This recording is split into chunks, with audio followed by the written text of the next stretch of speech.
So first up, I would like to invite Mr. Sunil Hali, a double gold medalist from IIT Roorkee and media pioneer, founded Radio Zindagi with 15 stations, launched 7 news publications, including the Indian Eye, Divya Bhaskar, and 10 TV networks in the USA, building brand India. Please give a round of applause to Mr. Sunil Hali.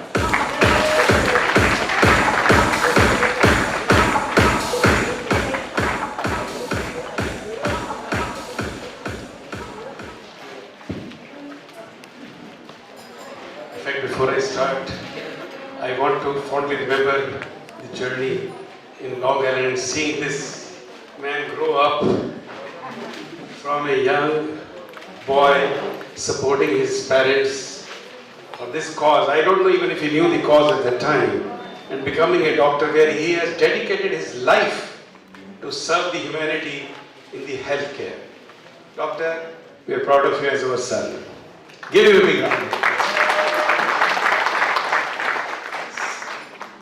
Responsibility today, which is very, very sensitive. So good evening to all of you. Thank you for being here on this auspicious day of Tritya, which becomes bigger when you have a cause like this, Gift of Life USA, to celebrate. Tonight we will witness the passionate journey of Gift of Life of USA, a 501c3 for very fortunate. Remember, every individual who has a life is fortunate. Differently abled individuals advocating and promoting their social, emotional, and intellectual strength. This organization is the result of true passion and devotion of a determined, of a dedicated, absolutely dedicated Parekh family for over a decade. I'm sure you want to give them a big round of applause when you see them later in the evening. Our one-woman army, of course, who else? Flora Parekh. When you think of Long Island, it's all reverberating with individual women who have led organizations. And Flora is the founder and president of Gift of Life USA, a fierce advocate for mental health causes, and has created this organization to shed light on many mental disorders people encounter through their lives. I have witnessed Flora's determination, her courage, her will, her strength, her leadership since its inception. They all say there is a woman behind every success. In this case, it's not just the women, it is a whole family, Parekh family, and I'll talk about them in a few minutes. After working tirelessly, and I'm sure you all have seen who have been here for the last 30-35 years, if it was any organization, Flora was shining like a flower, helping it blossom like a flower, and winning the hearts of individuals and the community at large. I think, Flora, every organization that you held in any capacity, whether it was design, whether it was physical, whether it was art, you were always there. I've seen you. And now you have taken the leadership to build this organization last 10 years. I don't think there is any other organization that I know in this country which has taken this cause. Flora's devotion to the development of employment options. You know, this is not just mentally helping by giving some money. This is to develop employment options and support for this very needy community. Is a well-known example of organizations. Her support system includes, of course, who else? I don't see the good-looking man here. Where is the co-founder and chairman's? Paresh, I know you will always be the back. But you need to be here in the front for a few minutes because the family belongs here for a few minutes. I know he's a shy man, the handsome man, Parekh Parekh. If you don't know him, you better see him today, finally in the front. You have been phenomenal. It's not very easy to be part of a family where you have a compelling woman like Flora.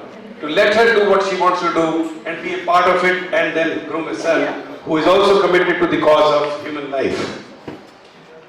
Her support system, obviously, like I said, includes Parekh Parekh, chairman and co-founder, Dr. Harshil Parekh, the CFO of the organization, and the wonderful individuals from this community. That's what Flora means. She doesn't say it's just me and myself. It's not her, it's not him, it's not him.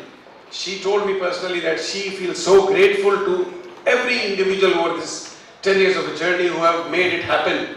Otherwise, she would not be here being able to celebrate. We all have different organizations that contribute to different causes back home in India.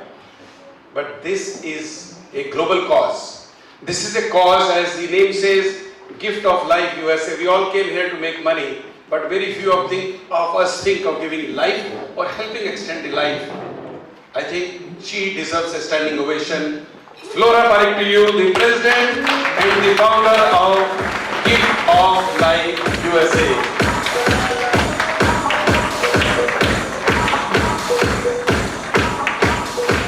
Not enough. This should reverberate, this should resound. Yes. Now you hear it. Congratulations, Flora. Thank you for what you are doing, from every individual who is here and who could not make it even here, who is anywhere, and the people that you serve through your organization is amazing. Congratulations. Wow. That was one of the best introductions I have ever had. When Sunil ji talks, everybody listens. That's the power of a media man. The most dedicated media man, selflessly devoted to causes like us, without any expectations. Mr. Sunil Hali, deserves a round of applause. Thank you guys. Yeah, celebrating the 11th year. A journey that we all started together, and many of you started with me. For the last over a decade, we all grew together, we evolved together, we matured together, and now we are going ahead and getting this to the next level. I have to admit one thing.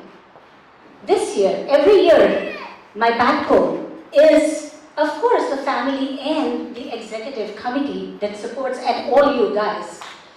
This year, there is one person who stood by me since the program was announced, whether it was looking at the venue, whether it was looking at the menu, whether it was the decor, whether it was the lovely centerpieces. Mrs. Kalpana Patel, can I please ask you to join me here? You deserve this.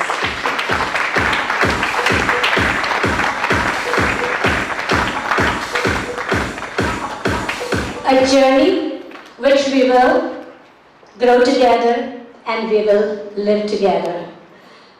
You will hear many inspiring stories. And mental health is something that we often shy away from. The stigma that we have over the years often shies away from going ahead and getting individuals the needed help. When we do not have the help, it becomes very difficult to live that journey. And I'm not talking about even financial help. I'm talking about the support system around us. Just a person with whom we can share the right thoughts. And that's the journey that we started. We wanted to first get people over the stigma. You need help with mental anything? You're going through anything? Do not know where to start with? Start with us. If we do not have the resources to help you, we do know at this level to find the right resources to help you. So this is a journey that we lived. And over a period of time, when we started this in the early 2016s, we started with some programs, some advocacy programs that evolved over time. Then we wanted to have some programs for health, education related. So we started giving out scholarships to the deserving. There are intellectually challenged individuals who are not learning challenged. They can learn and they can grow with us. And we have graduated individuals, graduated I say, okay? So these are the students who really deserve this kind of scholarships also. We started that program, and then as and how we started evolving, there was a need for many, many other resources that we could tap along the way. Over a period of time, in the last just 11 years, this organization has given the platform to over 75 plus physically and mentally challenged individuals. They have come here, they have performed here, they have spoken here. The format of the program is very simple. You live with the condition, you share the thoughts with us. Come and share your stories. I do not want anybody to go through any PowerPoint slides. We can go through that with our doctors. But as an individual, when you come here and you share your story as how you got over your stigma and you achieved something and you are starting your advocacy and your programs and being a power source of inspiration for those who you want to influence who are living through similar conditions, that's what we want. We went ahead and we gave, supported the education of over 17 individuals mentally challenged. There were so many differently abled individuals that needed counseling help. We had to partner with our resources. Of course, we cannot do it ourselves. There are a lot of protocols around it. We have to partner with the right doctors, with the right psychiatrists, with the right resources. Partner with them over a period of time, right? We evolved. We evolved based on the need. The need was so much that it helped us evolve. And today we stand here because of the support of all you individuals. And now, there is a direction that you're going to hear, right? We want to evolve even more. Each of these areas that we started, whether it was our service dog project, whether it was our education, whether it was our scholarship program, any program that we started, we want to go ahead and partner with the communities even more. Not just have an annual gala and get done with it. Throughout the year, we want to introduce more and more programs with your support so we can all grow together and help support this cause. Trust me, there is so much need and there is enough in the pot for all of us. And still it will not be enough.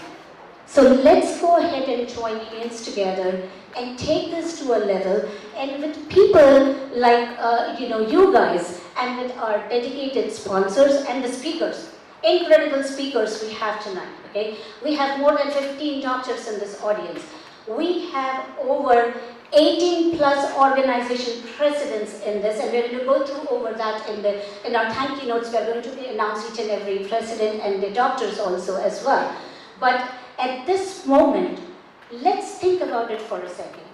If each of you organization presidents go and talk about mental health, doesn't have to be our organization.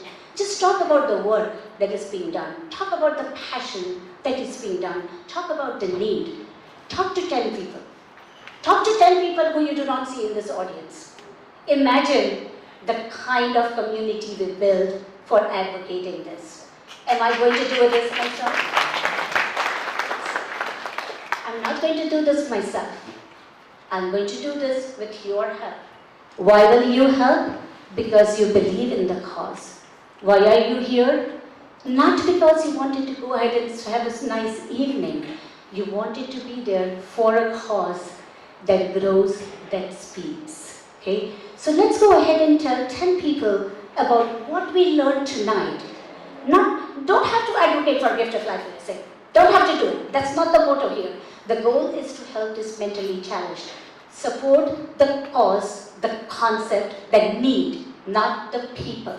The people are the people who are the ones who are living with the cause, and those are the people that we want to talk about. Okay? So if we can all do that, I think we can take this organization to a brand new level. You will hear enough from our speakers. We have our team with scleroderma. We have somebody living with the condition for 16 years with scleroderma. She's going to come and share her story.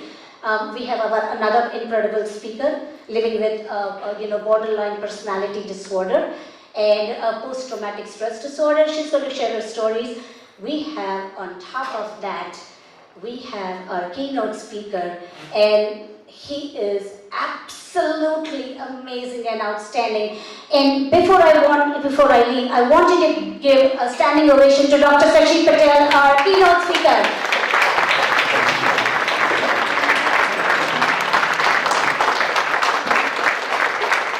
For a vice chairman of ACLD, come here and spend an evening with us. To me, to us, it means a lot. And I want to hand it over to Kalpanaji so she can share a couple of her thoughts as well. This was a total surprise, Flora. But on the same token, after such a powerful presentation of Gift of Life USA, I really do not have much to say, except thanking each and every one of you to recognize and realize what her mission is and to carry it forward. This mission is very close to my heart. That's why my entire UCI and my friends at Rotary Club, they have joined me with Flora's efforts for past 3 years. For the reason is that I started out at Spandan, School for Mentally Retarded Children. And I have known the need as well as have understood with my friends Shama and Dr. Sinha, who had been MSW and social worker leaders here in the community. Thank you both of you for supporting us, and many of you have done a marvelous job, and especially thanks to Dr. Usha Patel, who had been my mentor and my leading guide for all these years, and Samir, my beloved nephew as well. So, thank you.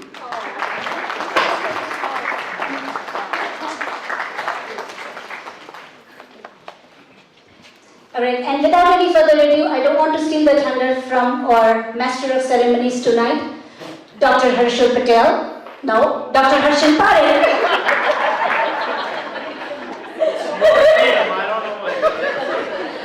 Dr. Harshal Parekh, internal medicine, finishing up his internal medicine residency, and he's going for his nephrology fellowship at Kaiser Permanente in San Francisco. Visham Durla, and let's have a brilliant doctor with us. And of course, my better half, Mr. Parekh Family, who has been my backbone throughout. So thank you guys, and enjoy the rest of the evening.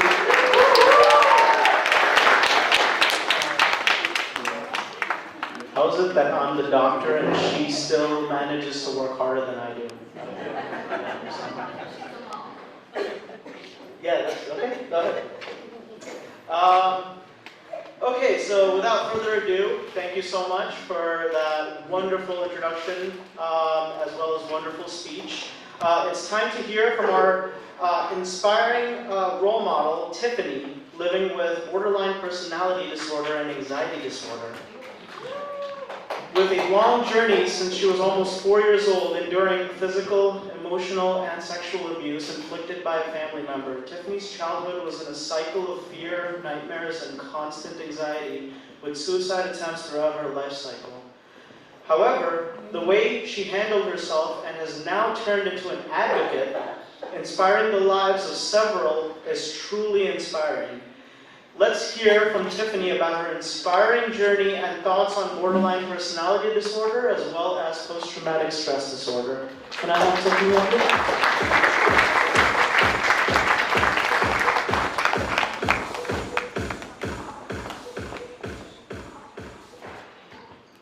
Hello everyone. I hope that you're all having an amazing day today. My name is Tiffany. Minding Your Mind is an organization that aims to reduce the stigma surrounded by mental health by sending speakers like me into schools. My story begins in a small town outside of New York City, which is where I grew up, in a family of 6, including 4 half-brothers. As the child of immigrant parents, my friends have said that my parents have heavy accents, but I've never noticed it. It was normal to me.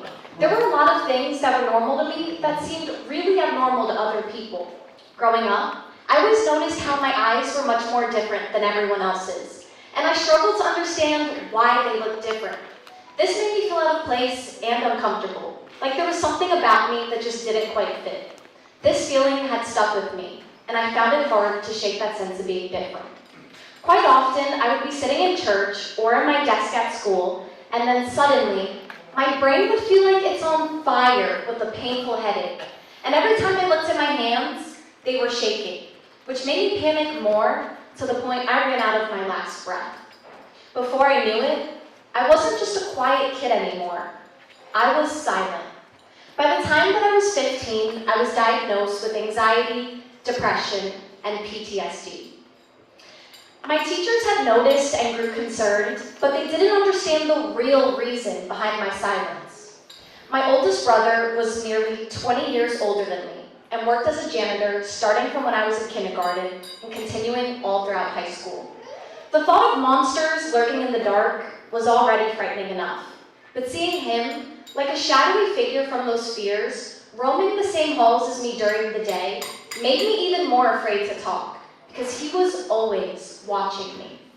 I would sit in class so anxious, constantly biting my nails. I never wanted to be around him. I had no choice. He lived at home, he worked at school, and who else was going to watch me if my nana wasn't feeling well? I remember many days as a child where I would question life.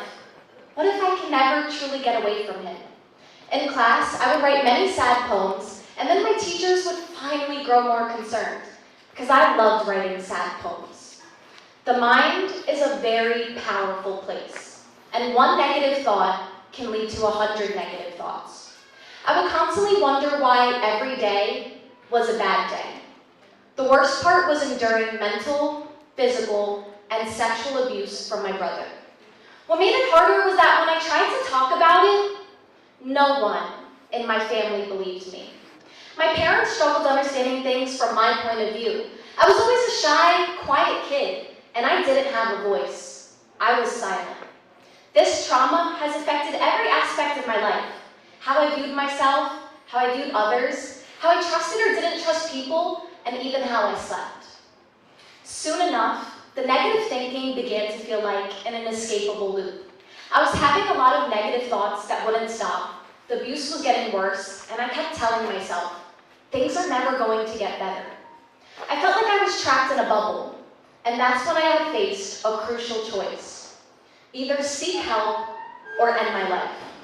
However, since the abuse had worsened, I felt like I didn't have a choice. I felt voiceless, and I never knew how to ask for help, so I didn't. Instead, I attempted to end my own life. I am profoundly grateful to be standing here today and consider myself fortunate to have received the medical attention that I did after my attempt. Soon enough, I was diagnosed with borderline personality disorder. This diagnosis provided clarity, and that clarity gave me a better understanding, and that understanding gave me hope for effective treatment. Then a part of me had said, maybe I can do it. Hope. I felt like I had nothing left to lose, but I had chose hope because I had everything, if not more, to gain. I would like to end by sharing a very personal story of mine of a student interaction that I had at a school. This was the very first school that I ever spoke at in New York City, and I was so excited. After my presentation, a teacher had came up to me and said that there was a student who wanted to talk to me. And that's when I had met Ethan. He had explained to me that he felt different than the other kids, and he was getting bullied because he was in a wheelchair. He said that my story had really inspired him, and he said he just wanted a hug. So I gave Ethan a hug, along with the 4 other teachers that were with me. And I asked Ethan, I said, what do you want to be when you grow up? And he said he wanted to be an astronaut. As many of you may already know, we just had 4 successful astronauts that did a flyby mission and orbited around the moon. I could only imagine what Ethan was feeling when he saw that. It was hope. And that's why I'm here tonight. Because storytelling is contagious. And if storytelling can be contagious, then hope can be too. Please remember that you are never alone, and if you are ever struggling with your mental health, you can always text or call 988. Please remember that you are not alone and that brighter days are ahead. Thank you so much.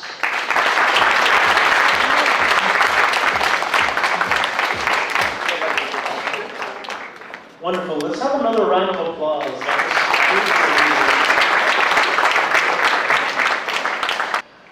So up next, I take great pride in inviting our next power source of inspiration, Ms. Eva Marie Gilbs Cole, living with scleroderma for over 16 years.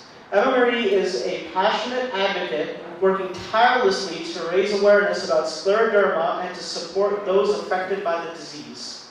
She has participated in Capitol Hill Days, both in person and virtually, advocating for improved access to medications, treatment, and increased funding for scleroderma research. Her knowledge and experience have strengthened the advocacy committee, where she mentors and trains emerging advocates. Through her dedication, she has received numerous awards recognizing her advocacy, volunteerism, and commitment to serving others on their journeys. Please welcome Ms. Eva Marie.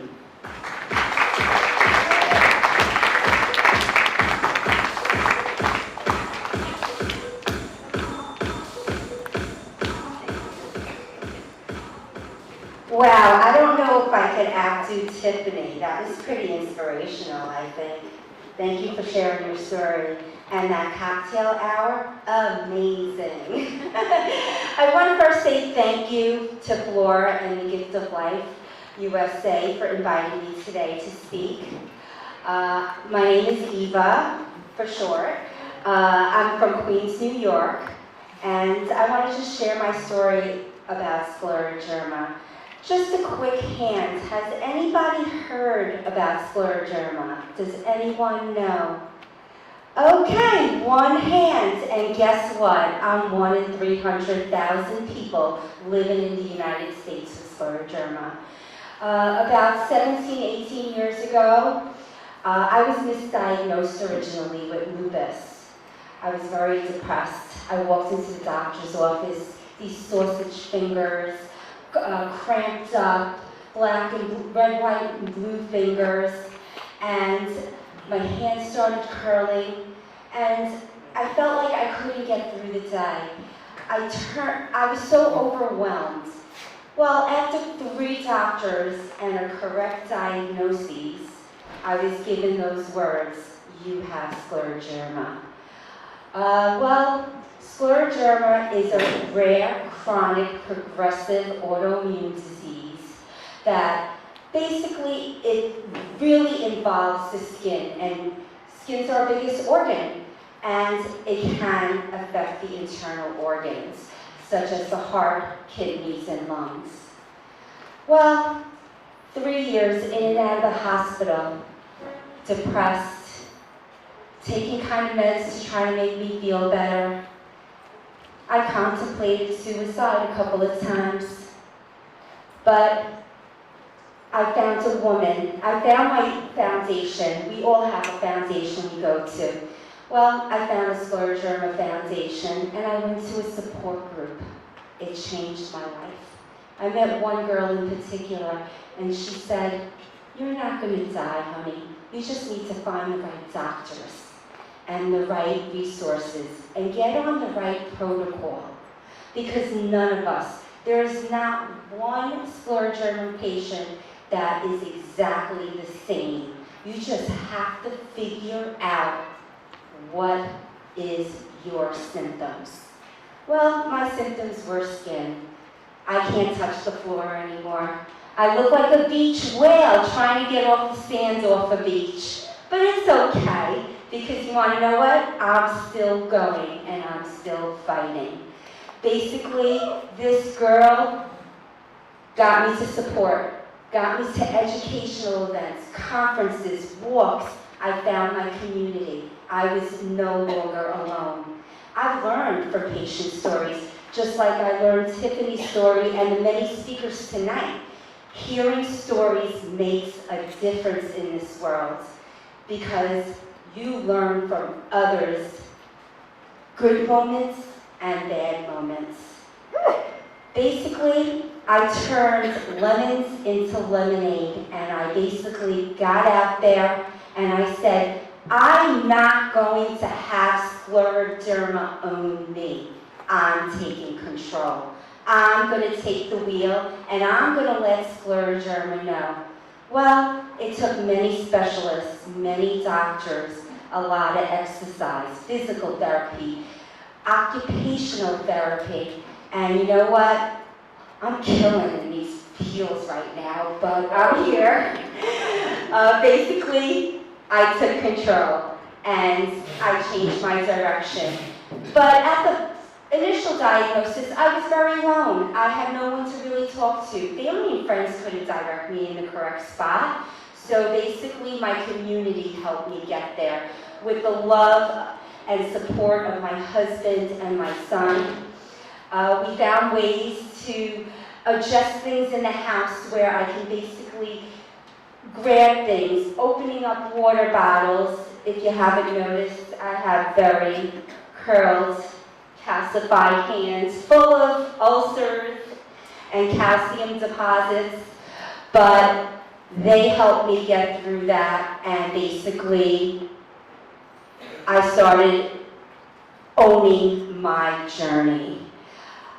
I decided to eventually get involved, become a support group leader myself, and basically try every volunteer position there was in the organization to make sure people knew that scleroderma is treatable and it is not a death sentence like my first doctor told me that you had 6 years to live.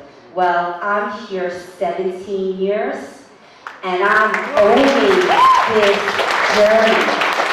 And I will continue to raise awareness and advocate for scleroderma until my last breath. Just like Flora and the Gift of Life will continue going and hopefully prosper as well as the foundation has done for me. And I can't thank you enough for having me here today. And I look forward to future endeavors with your organization. And basically, it's a hard disease, but it's a harder word to say. And all I can say is, don't listen to doctors. Don't listen to doctors. Don't. I will take that back. You do have to listen to doctors. But sometimes some doctors don't listen to you. So you have to advocate for yourself and move on to the next until you find the right match to make you feel better and to keep the disease in control. I really do enjoy helping others, and I'm always available to help you no matter which way you go. And advocating is my thing. I love going to Capitol Hill and doing my spiel and getting more resources through the NIH, because we all need more resources. There's never enough for us. So thank you again for having me. If you need any information, I'll be sitting here and enjoying the wonderful speakers come up. Thank you.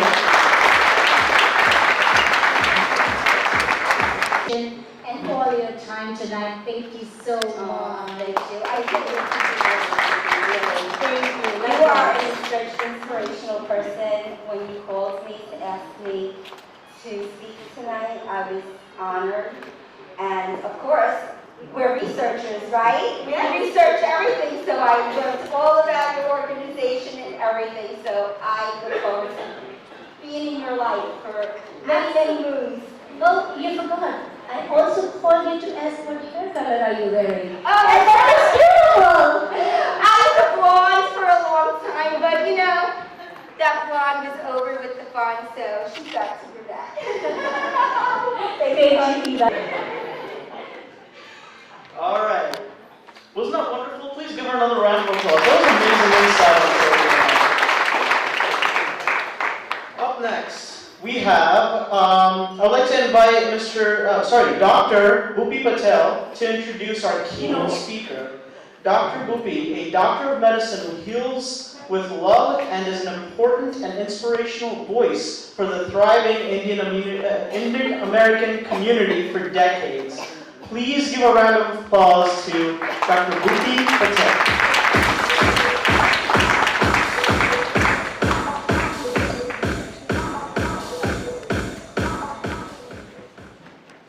Thank you. It is my distinct honor and privilege to introduce the keynote speaker for today, my dear friend and cousin, Dr. Sashi Patel. The subject of today's discussion is Life with Samir, that's his son, for 50 years. Today he is going to enlighten us how to accept a child from God with learning disabilities, provide him with total support for 50 years, and make him independent for things we take granted for day to day. Dr. Sashi is an eminent physician, well respected by his patients and medical community. He was in private practice at Forest Hill for pulmonary about 40 years, eventually ending up as the chairman of medicine and medical director at Northwell Hospital in Forest Hills. He is responsible for training residents and fellows. Sashi is well known for his philanthropic activity and community service. He is one of the founding fathers of Nargis Dutt Cancer Memorial Foundation. He was also actively involved in Bhavans and was responsible for a fundraiser which made them possible to have a state-of-the-art center in Manhattan.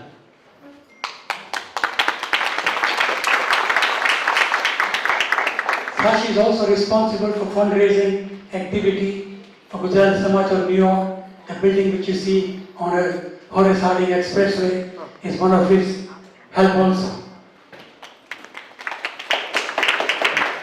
Sashi Patel has been honored by many societies. Just to name a few, Newsday honored him as a hero, everyday hero. American Lung Association honored him for being a champion of smoking cessation, which is the main cause of lung cancer. International Lions Society honored him for cancer awareness in developing countries. The most important award was a recent one, which only one Indian American had received from United Jewish Appeal for community service. It's a big deal as far as I'm concerned. Sashi has been blessed with a beautiful wife, Usha, who has been always supportive of every community service he has provided. He is blessed with a daughter, Reshma, Christian, Plum, the grandson Plum, and Samir. Samir is a special child. Today has grown up to be an independent and young man who loves good food, good clothes, and loves to meet with people, young and old. You know, it's a testament to Sashi and Usha and the family for the time they put in to make this young man so bright and so independent. And I have to take my hats off to them. And Old Westbury Country Club has given him a lifetime free membership at the club, because if you go around Kaul Westbury Country Club, every member knows him personally. Credit to Sashi and Usha, Reshma, Christian, and the entire Patel family for making this special child very special. Please join me in welcoming Dr. Patel with a standing ovation.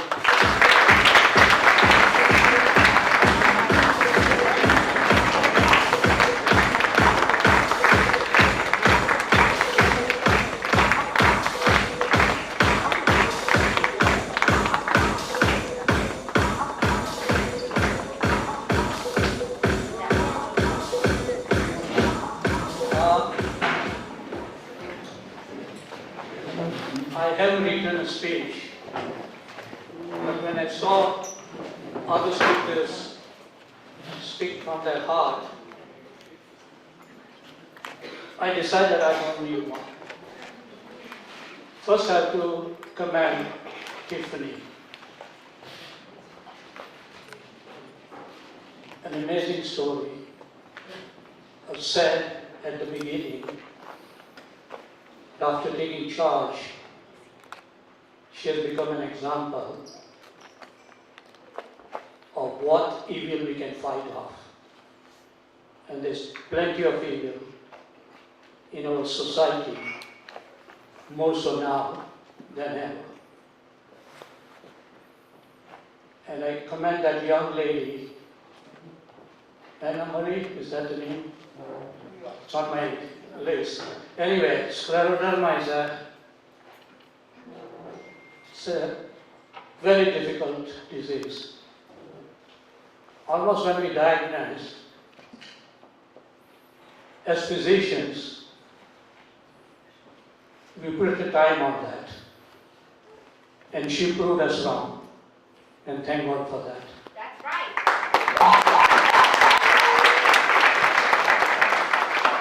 Now, who gave you a lot of things about me, a lot of accolades, a lot of achievements, a lot of honors, a lot of organization, a lot of fundraising. But all those things are not important.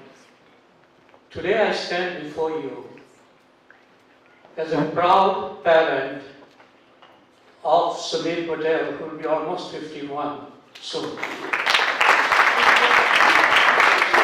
Samir,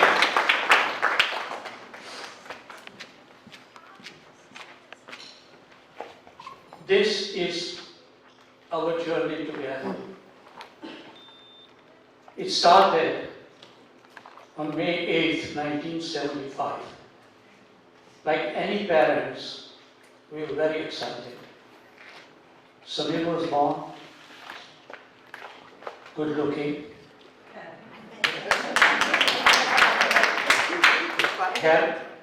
he had hair. So that distinguished him from other children at Long Island Jewish Hospital nursery. And 3 days later, Shalini is born, Bhupi and Hindu's son. So two Patels, and there's a sign, beware, two Patels. So Bhupi and I grew up together, and I said Samir and Shalini grew up together. So there's a lot of excitement. But soon we realized that Shalini is moving on, and Samir is falling behind. His pediatrician says there's nothing wrong, that he'll overcome this. Our friend neurologist said it's in your mind because you're a physician overreacting. A neurologist at NYU could not make up anything. Finally, a retired neurologist from Cornell, Dr. Milton Talbot, examined Samir, did some testing, and said, Samir's all right. He has fatigue mark season, he has hyperactivity, which we knew, and he has mild physical and mental, the word he used was inability. So initially, we were lost, we were helpless, we didn't know what to do, there were not more resources those days. Usha was blaming that she must have done something wrong during her pregnancy. I was mad as hell. And my mother is a very pious lady, became a widow at the age of 42, and her God, the Srinathji. So I look up and talk to Srinathji. I said, why do you have to do this? You know? Give him an equal chance at birth. And let him decide his destiny. If he wants to screw it up, leave it to him. Soon I read this poem, and it's in your book. If you look at it, Heaven's Special Child. It's a beautiful poem. Just read it. To sum it up, it says that a child is to be born soon. The child is going to be meek and will need a lot of help. A child that would not be accepted by most, the child will have difficulty growing up, So we have to be careful who we give this child to. So we have to find parents who are spatial, who has patience. Not me, I have no patience. And when I read the whole poem, I said, he's talking about us, that we are the lucky ones to have something. From that day we decided that's it. He's our son, we are proud of him, we are not going to make excuses about him, we are not going to hide him, but we are going to throw it in to the public for him to grow up. We soon talked to the family and friends, explained to them what was going on. They were making things that, oh, there's nothing wrong. I said, no, there is. Let's accept it. Don't feel sorry for him. Don't treat him like invalid. Help us, help him, empathize with us, and let's make him a wonderful young man.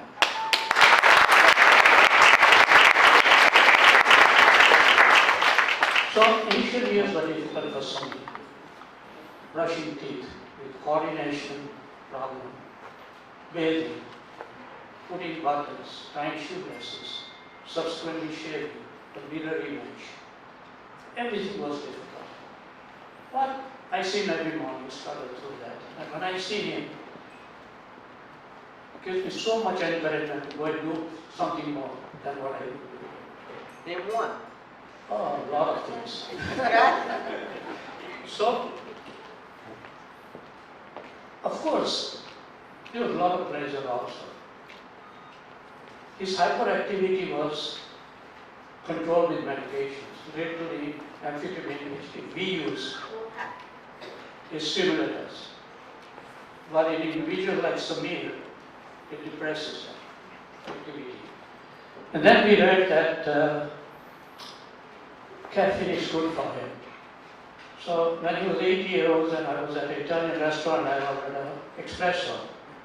And he said, I'll have espresso. And the waiter is looking at me, I said, yes, you'll have espresso. And waiter makes a face. What kind of a parent? From that day, he's been having double espresso and can fall asleep in 5 minutes. Now, he didn't talk till he was 4. And Usha used to cry that he doesn't talk. Now Usha cries that he doesn't stop talking. So, Samir, I'm reading. So, the limitations are there. Can't read or write, can't spell, can't add up.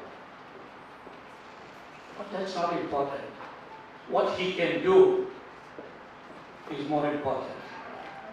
Of course, we have lost him in Chinatown, on the malls a couple of times, at the airport in Atlanta. And then when he finds, or we find him, he says, where were you guys lost? They're back. So then who is this young man before you? A well-dressed, well-groomed, almost a GQ man. He just touches the material and says, I want this. And then I turned the label and I said, Samir, I can show you something else. He said, no, this is better. So he has that sense of touch. He is part of ACLD, Adults and Children with Learning Disability, a Long Island-based organization that I'm vice president of the foundation. We take care of 1,500 individuals over 90 sites in Long Island. Now, I'm not there for Samir. He's enjoying a very good life with us. I'm there for other 1,500 Samirs who are struggling.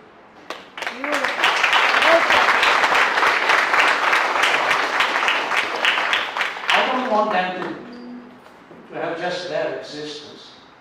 I want to bring fun in their lives, some life, liveliness. And when I go to this program, there are about 40 kids or adults now. Right. And Smith, you are next. So there are about 40 individuals, and I go there, and half a dozen or more hug me and say, you're my dad. Some of the dads couldn't handle it and have left them. other dads pass away. So I'm trying to be dad for not only 40, but all 1,500. So, Samir watches the news. In the morning, he wakes up at 5. When I wake up, he tells me what's going on in the news. Well informed. What? He has 2 charities. Wounded Warrior. He wants to bring all the soldiers back and stop the war. St. Jude's Children's Hospital. He doesn't want any children to have cancer. He distributes food, so when people waste food and don't donate, he gets very upset because a lot of kids are starving in the world. He was so outraged one day and told me, who is this guy I've seen? I'm going to shoot him, see what he's doing to all these little girls. Can't read or write, but has that outrage. He was upset with our president when the president disparaged Mexicans and Muslims. Comes home. Said, why is President saying so bad things about our Shamanti? Now, Shamanti is my sister from Kashmir who is Muslim. So he related from that Muslim to this Muslim. And he said, why is he talking so bad about Jose? He's our friend. And Jose works at the gym where Samir goes. So do you need this intelligence, this IQ that we talked about? That he's very smart individual of this. If that individual doesn't have compassion, the caring, rightful outrage, then I'll take Samir any day. We call him, several names he has been called. Handicap. Right now, in Abu Dhabi, they say that such individuals should be called young people with determination. Yes. Right. Now in Abu Dhabi, they decided that should be called young people with determination. And one more thing now, which is very close to me and should be for every parent who's going through this. Samir has a sister, Reshma, 2 years younger. She became an invisible child in our lives and lives of our friends and family. Not because Samir took all the attention. Part of it was my fault. Because I got involved in so many things so early in my life. And by the time I realized, she was almost going to high school. So please, don't ignore your other children. Tend to their emotions. Well, part of that neglect, I think, helped her. She became a great entrepreneur. She's a philanthropist. And she's raising a wonderful grandson of ours, Plum. I'm not half the parent, or 1/10 of the parent that she is. And then we have our son-in-law here, very unassuming, simple man. If you Google Christian brother, you'll be surprised how successful this man is.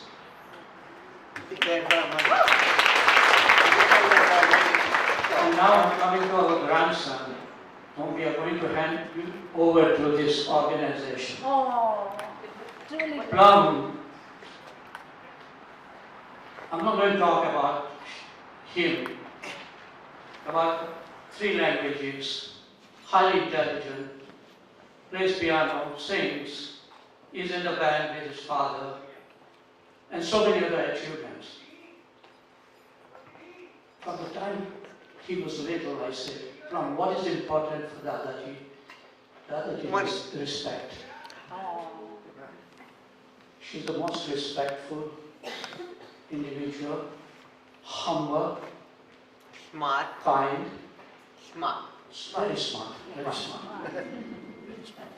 So Mom, you're so smart. So, As I said, I'm handing you Plum. And then I'm handing you our grandson or grandnephew, Aditya, who is in the stroller. His mother is my niece. She's a principal. His father is Karan Kumar, who is the son of your board member. So from now, all of them, the future of this organization is going to be Plum, Aditya, and all the young people that you should bring in. Yes. And finally, we are so blessed in this country. This country is still great. This country is as good as who we are, we the people. So, God bless you all where she is, and bless this land of ours, America the beautiful. Thank you. So, first, we thank everybody for this. Now, let's take over. I want to encourage to come up.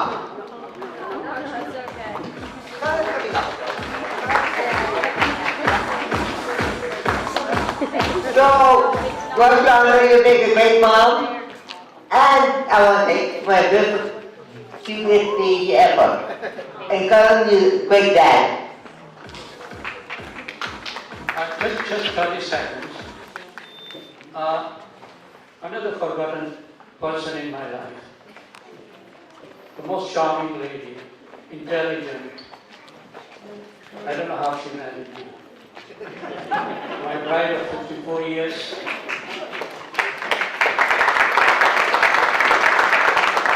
Everything that goes wrong in my life is because of me, and everything else that I've done and more is because of her.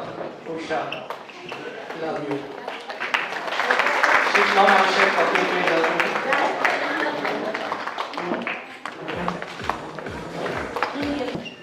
Sweetie, we spoke about the future. I want you to hear this. Fiona, I want you to hear this. Fiona's gonna tell us what's the future.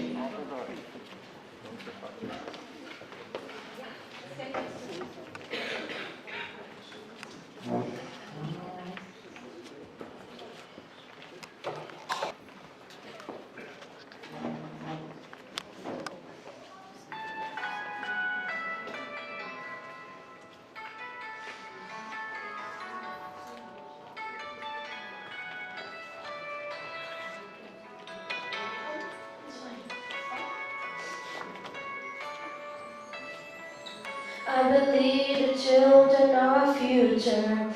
Teach them well and let them lead the way. Show them all the beauty they possess inside. Give them a sense of pride to make it easier.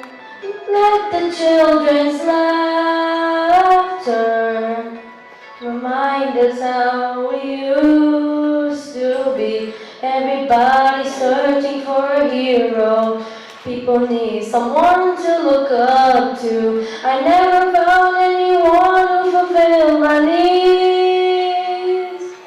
A lonely place to be, and so I learned to depend on me. I decided long ago never to walk in anyone's shadows. If I fail, if I succeed, at least I live as I believe. No matter what they take from me, they can't take away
Fiona, family of Dr. Sashi Patel and also of one of our board members, Kamlesh Parekh. So Fiona, thank you so much. That was glorious. Thank you for telling us that the good place to start is just to love your own self first. Right, Fiona? Thank you, Fiona. You're having something different. Okay. Okay. Samir, stay. Dr. Shah. It's such a proud moment for us to recognize Samir on this stage today. Samir has been volunteering at the Candle Works, which is also run and supported by ACLD. And Dr. Ushaben as well as Sashi Parekh were given a challenge by the God because they were the best parents in the world, and God knew that those 1499 other kids needed the parents as well as help. And you were extraordinary not only in your own field, also but in the community service and what you have achieved. And apart from that, the son that you have raised really set an example in the entire world, and you two are definitely an inspiration.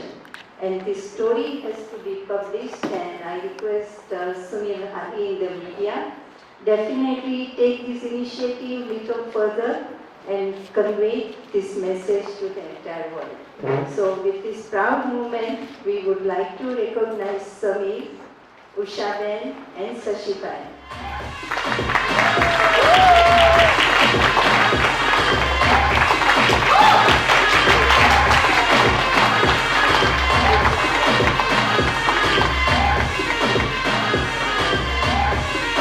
I request everyone to stay for the pictures.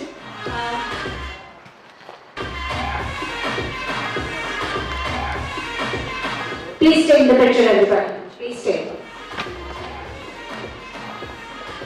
And the next one. To give away the next one, I'm going to call upon two very proud individuals of the community. They were a little late, so they're going to give me an extra check today and tonight. Mr. Naveen Shah and Mr. Shiv Jasurka, can you please come up and do our honors to our Lady of the Evening, Kalpana Patel, and the entire UCI team.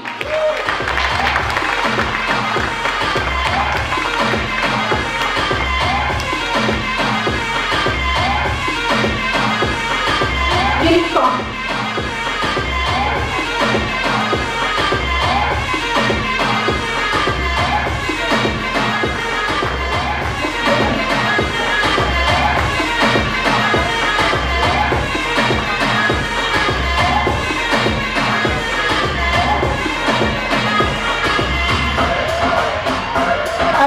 Stay in the picture, everybody, and can you spread out a little? I have a few more.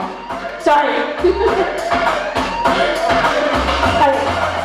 Can I request some of you to go on the stage, please? Okay. All right. The next one. To give away the next one, we already heard.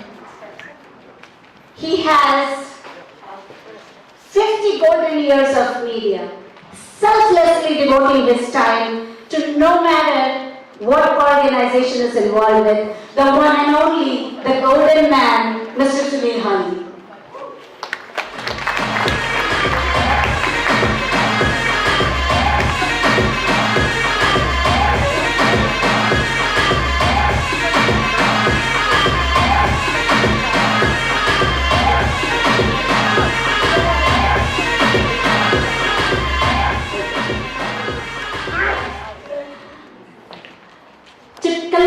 The next one, can I please request Kanti uncle and Vinod uncle, Mr. Vinod Shah and Kanti Shah to please come up because it's for Navika's member. Unfortunately, he could not be with us tonight, Mr. Kanakolia. So can I bring Kolia ji's award, please? We will have Vinod uncle and Kanvi uncle join us. Thank you so much for coming. And the entire Na team Ka is here. Na is Mr. Naveen. We is Vinod uncle and K is Kanvi bhai. So the entire Navika is here tonight. Thank you guys.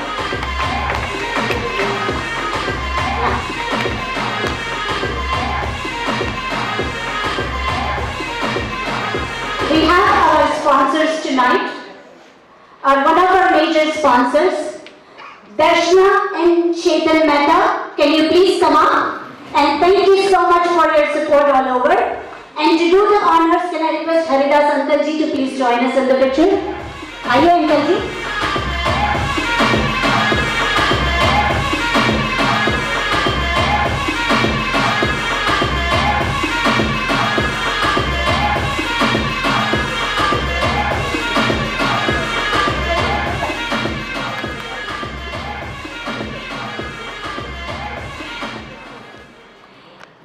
There are over 20 organization presidents here. I wish I could call each and every one of you. But to give away the next one for Ask Foundation, can I request Dr. Harshad Bhatt to please come up here? Dr. Bhatt.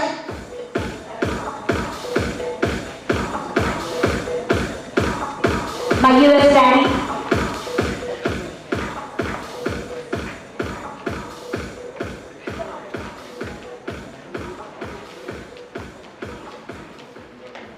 All right. And the last, but not the least, we saved the best one for the last. A kid who grew with this organization. He has been a doctor and he keeps up our family tradition of donating a portion of his income, whether it was his pocket money or whether it is a salary now as a resident or a doctor. The one and only Dr. Harshad Parekh. Can I invite Harshad's friends to please come up with the award?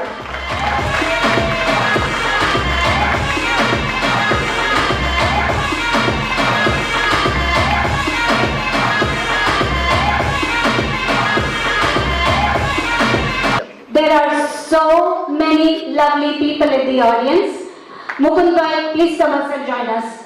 Please come. Shan uncle, please come. There are so every one of you here. But guys, thank you, and we still live through this evening. Picture abhi baki hai. We have the performances coming up. We have an amazing mentalist and magic show coming up. So hold on to your chairs because the best part is yet to come. Thank you guys, thank you everybody. Community leader in Rotary Club, IALI, and IDP. Can we have a round of applause for Dr.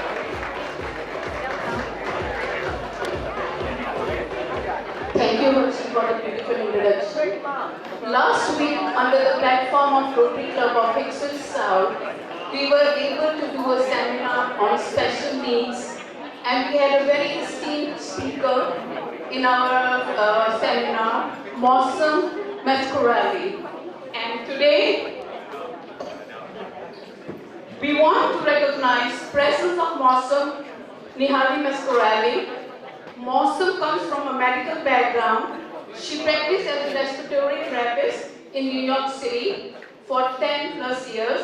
Her personal encounter with her son's illness led her down to the path of pursuing functional medicine, health coaching to help others, including her own. She has a passion for gut health. She has been practicing independently since 2020. Her style is treating each person as a whole and using tools passed whole to her by many functions of medicine gurus that are world renowned. She's very proud and thrilled to be in his space and very excited to provide her expertise in curing heart-related illness. She feels a very special place in her heart for special needs kids with a counter with her nieces and nephews and seeing close struggles these kids ensure. May I invite her, Mausam Mascorali. Can I invite our sponsors, Devankai and Pinky Ben Patel, to please come up and give this to Mausam? and Kalpana ji as well.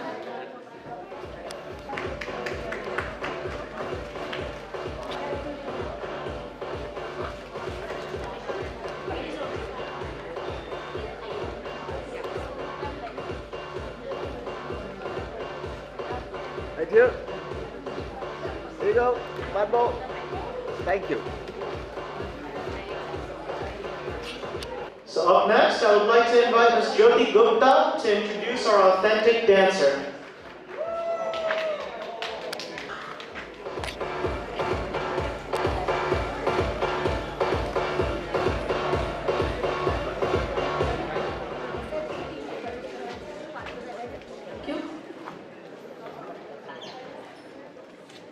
So now let's do some entertainment, and I am going to invite Urvashi. Urvashi, a disciple of Guru Pandit Satyanarayan Charka, is the co-founder of Kalakriti Academy of the Arts, along with Hina Khanjio Sharma.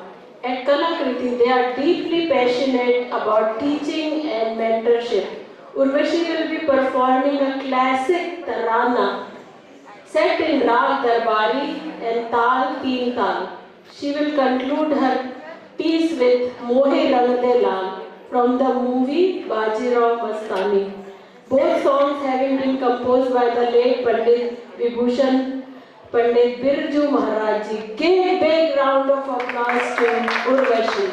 She is right here.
I'd like to invite my longtime friend, Mr. Kevin Harrison.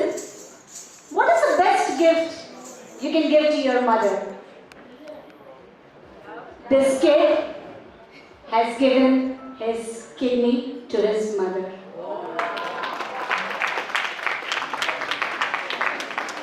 My longtime friend, my mentor, Mr. Kevin Harrison.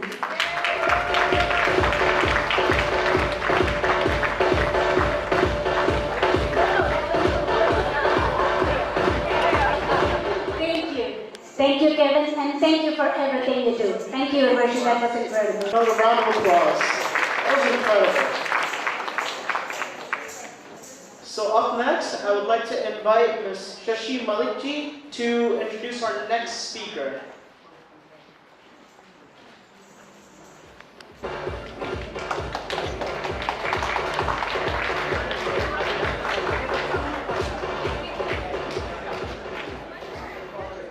Thank you, Harsha.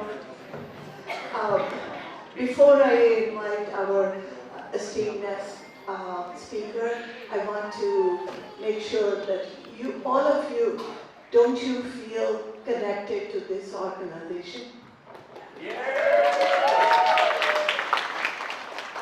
Every year, I'm sure most of you attend every year, and that's the reason we bring awareness to different diseases and awareness to it, how the research is very important and how the people they are living day to day and they connect with you guys with their stories.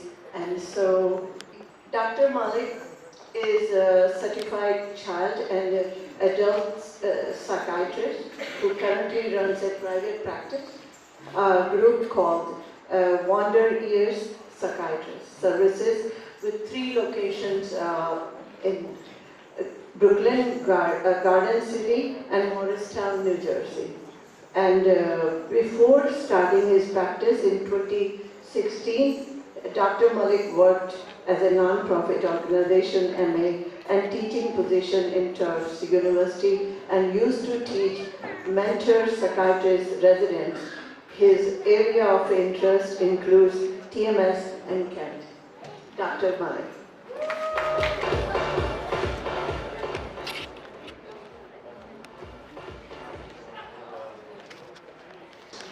It's absolutely important.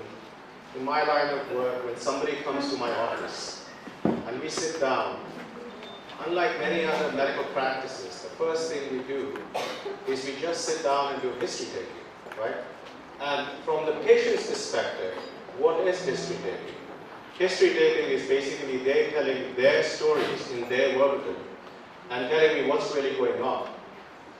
And it's only as they move along that in my head I'm actually storing a picture while I'm actually also putting those words as symptoms or signs and then coming up with a complex that we might call as a disease. And disease is nothing but a constellation of symptoms come together. And then we make a diagnosis, and then once the diagnosis is made, we end up helping the person. And in modern medicine, we call it as management. We call it as management. So we're basically managing this complex or constellation of symptoms. And it might be any specialty. You could take neurology, you could take pediatrics, whatever be the... So my role today is not actually talk about any individual symptom or diseases. My role over here today, I think, is to help people find their doctors in the first attempt, and so that they can remain connected and go through this journey as soon as possible.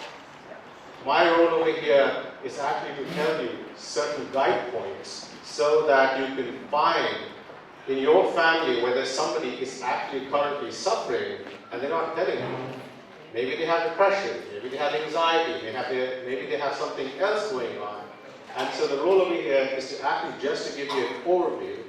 And the other reason I'm here is to give you my perspective as to how, when we see patients and when parents and families bring them here to my office, what's going on in the back end, and what we could do to help you connect with the system quicker and deliver these services quicker.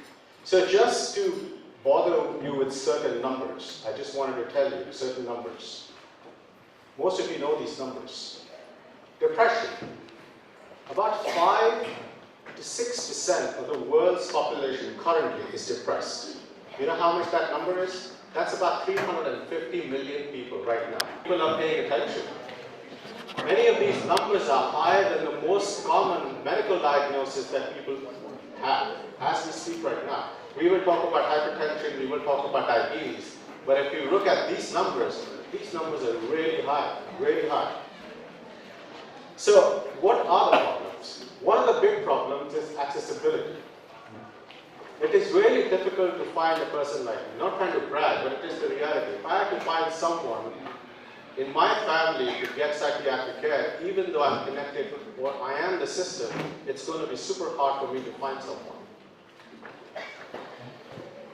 The second, even if you have a psychiatrist with availability down the road, on your street, do you think your family member who might be suffering would have the courage to actually step into that office and say, can I get an appointment? The answer is no. There is stigma, not just in the society, but there is stigma internally. There's a lot of stigma, internal stigma. The next thing is affordability. The affordability is a very interesting phenomenon, because affordability is basically payment for a service, right? If you look at insurance systems, they are nothing but a mode of payment. That's it. There's nothing more than that. But the way insurance system has developed in this part of the world, it has become all-encompassing. It has become the healthcare of this country. And in many ways, and I can talk about insurance, for hours together, but that has made it very difficult for many of our patients to actually access care. Now, there are lots of physicians and a lot of clinicians who are helping mental health patients. They do not take insurance, so the cost of care is very high. So here's where I come in. How do you look for care with all of these barriers? And before we start saying how do you look for care, there's this whole acronym of things that people don't realize. Who's a psychiatrist? Who's a nurse practitioner? Who's a physician assistant? Who's an LCSW? Who is I mean, there are so many acronyms, and so you say, I want the best care for my child, who do I go to, right? So if you're really looking for medication management, you're coming to a person like me, a physician, an MD, a DO, a PA. If you're looking for therapy, you can go to an LCSW, you can go to MHC, which is mental health counselor. You could go to a PsyD or PSYD or a PhD, clinical psychologist. If you're looking for your child to help with ADHD, you can come to me for medication management, and you can go to an ADHD coach for all other forms of help.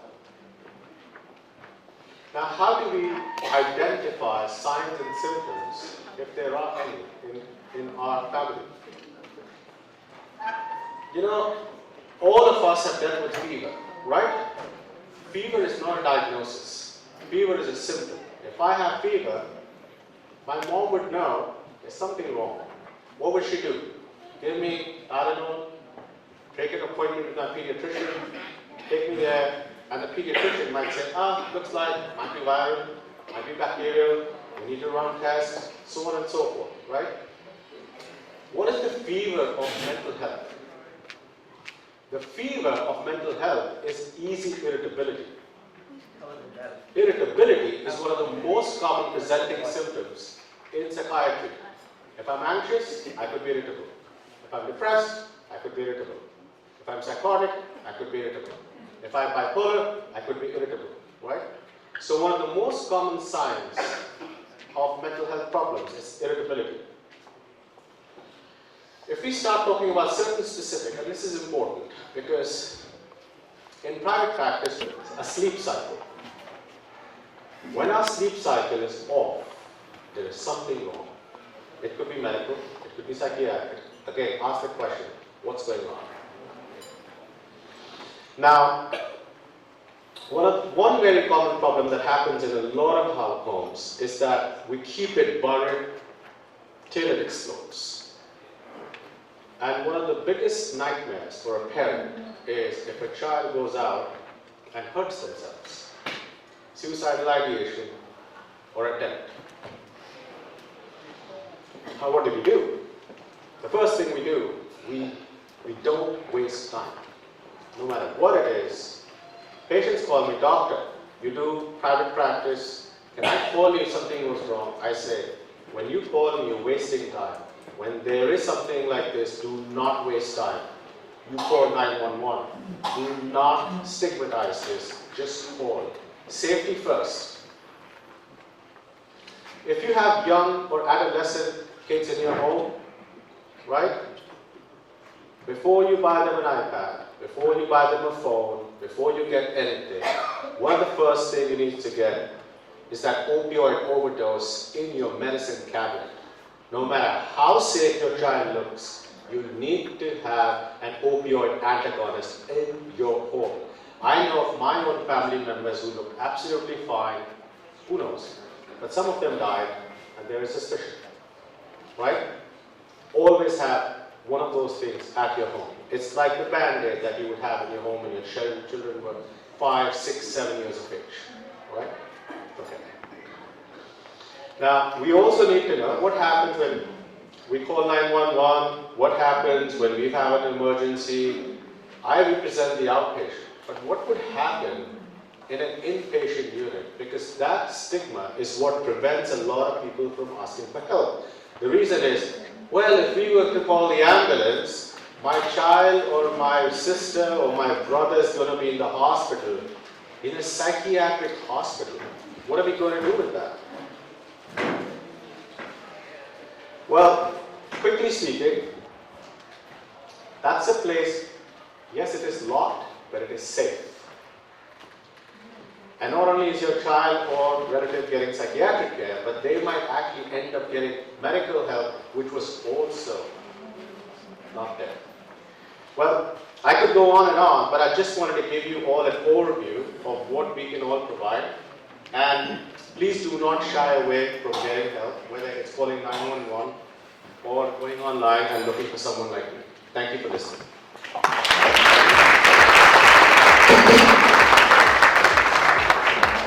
So much, Dr. Vikas. Up next, I would like to invite Ms. Nilima Madan to introduce our next speaker. That's good. Very good, that's good. Dr. Nilesh Soni has over 3 decades of clinical experience. Dr. Soni has seen firsthand that movement is far more than a physical act. It is a powerful catalyst for mental well-being. Dr. Soni's work centers on restoring functional mobility, not only to enhance independence and performance, but to rekindle confidence, resilience, and a sense of purpose. He advocates physical activity as an essential pillar of holistic health, where every step, stretch, and strength gained contributes to improved mood, reduces stress, and a more engaged life. In bridging movement and mindset, Dr. Soni strives to help individuals reclaim both their bodies and their mental vitality. Dr. Soni.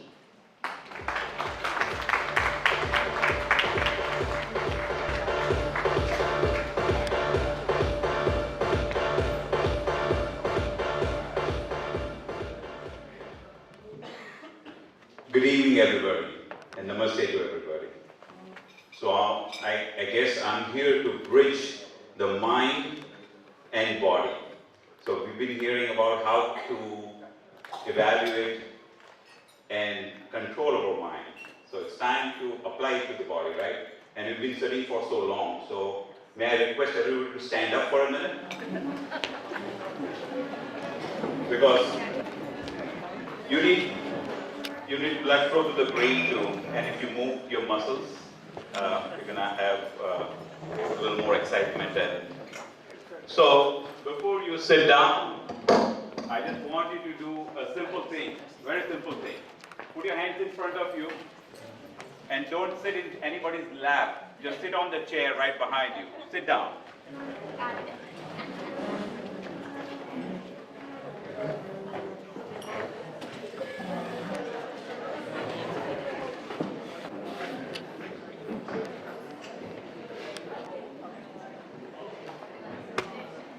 So, my heartfelt gratitude to Ms. Flora Parekh and the entire organization of Gift of Life USA. I've been really inspired by the stories. Samir, Tiffany, Ms. Eva Marie Kaul, amazing stories. And these are the stories of resilience, of how to overcome adversities and have hope for, ongoing success in our lives. Now, I've been a clinician for about 30 years, and I've seen many people come with broken bones or pain, and somehow find a way to put them back together and carry on in life again. But before I speak as a clinician, I want to speak as a son. I lost my dad at a tender age of 16. 16 when, life is just happening to shape up. 16 when you think that your loved ones will be always with you. And at that time, with that silence, I could have easily given up. I could have thought of not fighting and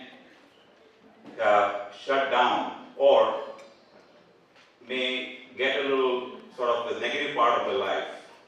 But instead of doing that, I looked at two things. One is, what core values our family teaches us? And for that, I looked back to my mom. She became the strength when I didn't have any. She became my direction when I lost the direction. She became my example when I needed something to believe in. So she showed me how to overcome pain through compassion. Even in hardship, how you choose dignity. Even if life is unfair, you still choose to respect others. And while I was sitting and listening to Dr. Patel, I can echo and remember all the values taught by our families. So a big round of applause for Samir, Eva Marie Kaul, and Tiffany.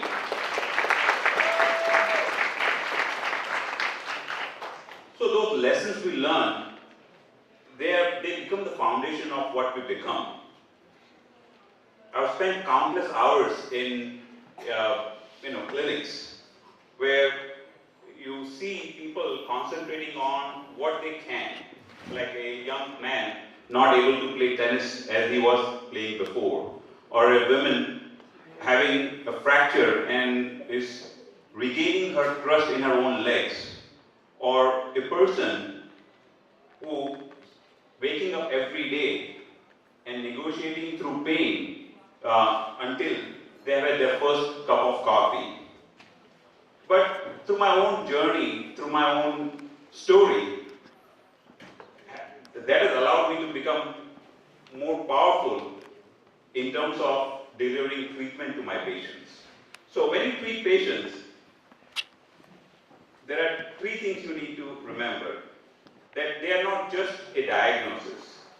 Patients with mental illness or a physical illness, but they are someone's child. They can be someone's parents. And someone's carrying a story that I may never fully understand. So my responsibility is not just to treat their body, it is to honor their humanity. So I leave you with this. Your body is not your limitation. Your mind is not your enemy. Your circumstances are not your destiny. No matter what life places in front of you, move forward. Steady your mind and hold on to your values.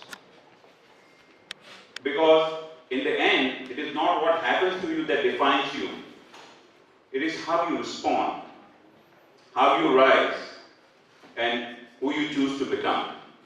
Thank you so much. Thank you, Dr. Nilesh. Please stay. Can I have Dr. Vikas also here? Dr. Vikas?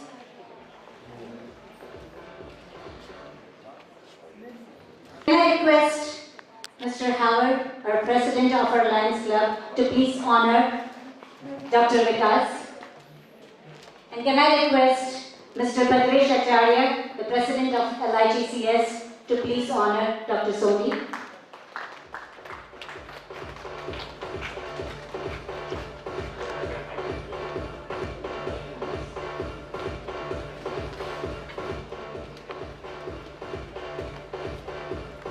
Lovely puja is with the flowers.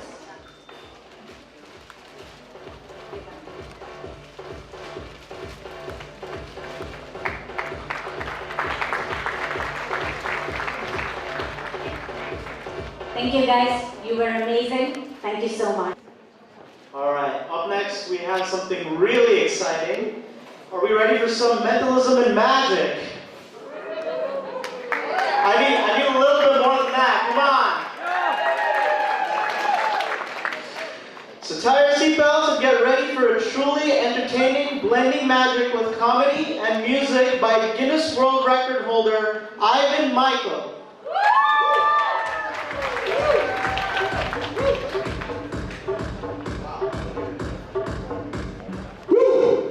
Can I get a woo?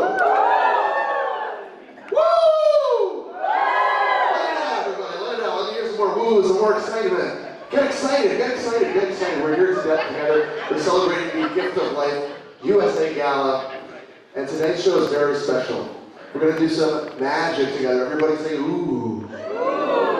We might even do some mind reading, aka mentalism together. Get excited, go ahead and say ah.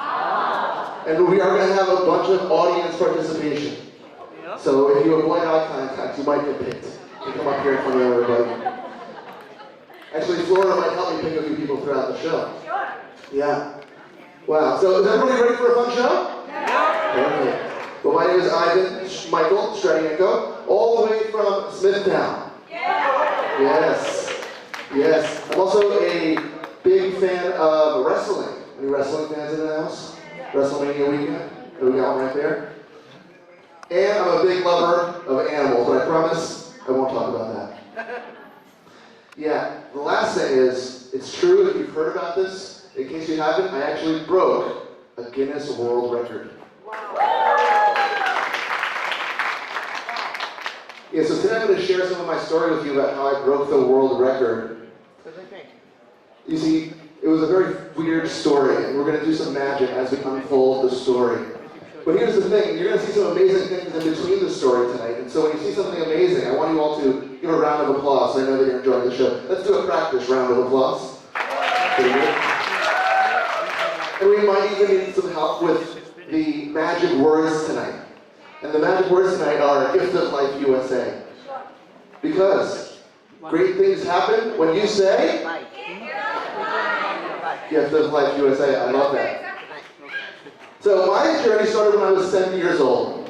I saw the record breaker, the lady on the Guinness World Records that shot milk out of her eyeball.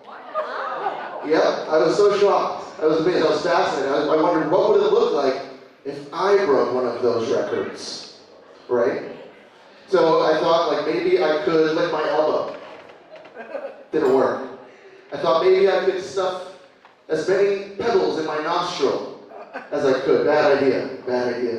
And then I learned about somebody named Monsieur Monchtout, which means Mr. Eat All. And he did eat all. Monsieur Monchtout, also known as Michael Totito, by the age of around 6 years old, he developed a taste for inanimate objects. He ate glass, he ate metal, he ate rubber, but that was just the start. By 1979, he was recognized by Guinness World Records for eating an entire bicycle. Yeah, he would cut the bicycle down to pill-sized pieces, and he would eat them and wash them down with mineral oil and water. The following year, he broke his own record by eating another bicycle, not in 15 days like the first one, but in only 12 days. Pretty crazy, right? By 1999, he had eaten a total of 15 bicycles. Yep. He also ate a TV. And not the TVs that we have now, like the flat ones. He ate one of the big ones. He also ate a bunch of chandeliers. He ate a computer, and he ate a coffin, including the handles. Oh, God. His craziest accomplishment of them all was in a span of 2 years, Monsieur Monchtout ate an entire Cessna airplane. I know. Go ahead, let it out, say, ooh. Wow. And when I found out about that, I was so fascinated that I took one of the quarters from my piggy bank, and I took a big bite of it. Gross. Yeah, and so I realized that maybe I shouldn't do exactly what he did. Maybe I should learn what he learned and try to start my journey that way. So I turned to YouTube. And when I turned to YouTube, I found out that Mr. Totito, he used hypnosis. That's right. So we're going to use a little bit of hypnosis tonight to start the magic. I'm going to try to hypnotize you all with the sound of my voice. Step number one. Everyone, please raise one of your hands. Good. Step two, everybody wiggle your fingers. Wiggle, wiggle, wiggle, wiggle, wiggle. Let's see if you can follow the instructions. Everyone's doing exactly what's asked, except for some people are raising 2 hands. That's okay. Yeah, just one hand is good. I see a bunch of people wiggling. Now I want you to connect your finger and your thumb. Make a little circle. Let me see your circles. Good, good, good. Now take the circle that you made and hold it a little bit higher. Good. Let's see if you can keep it up. Now everybody take the circle and place it on your chin. That's your cheek, doctor. Yeah, some of you did exactly what was asked, but some of you are tricked. You did something different than what was asked. Remove your circle from your face and give yourselves a round of applause. It's working. The hypnosis is already working. We're going to do some more hypnosis throughout the show, and we're going to do some mind reading. Everybody say, ooh, for the mind reading. Go Yankee! Actually, we're going to start the mind reading with somebody from the audience. So, Flora, can you help me pick someone from the audience? Who should we pick for this first moment of mind reading? Pick from that table. Someone over here? Yeah. Okay, let's see here. The pretty girl. Okay, I do usually pick the person that other people point out.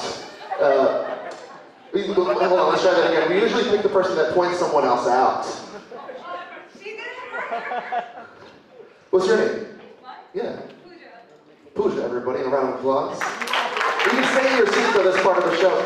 Pooja, I want you to think of a 3-digit number. Think of a 3-digit number. All 3 digits should be different, but a 3-digit number. Tell me, Pooja, when you have a 3-digit number in mind.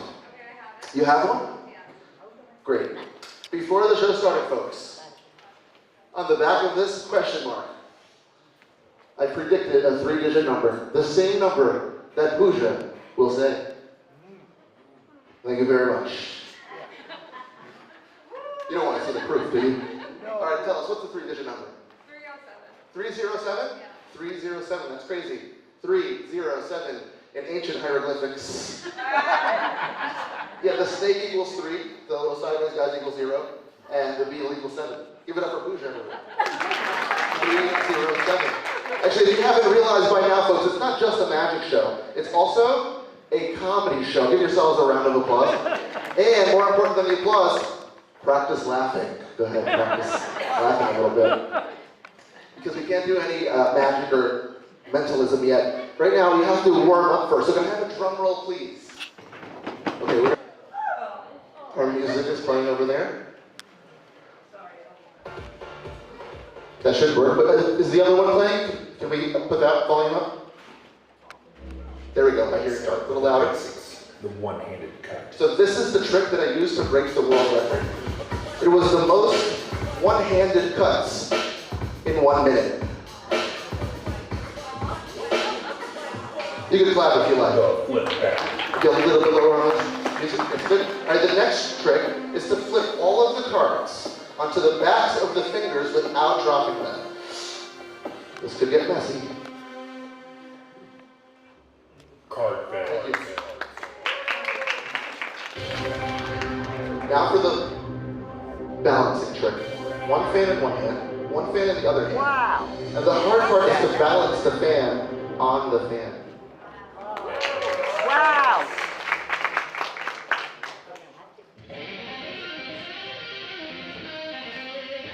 Now we'll go advance.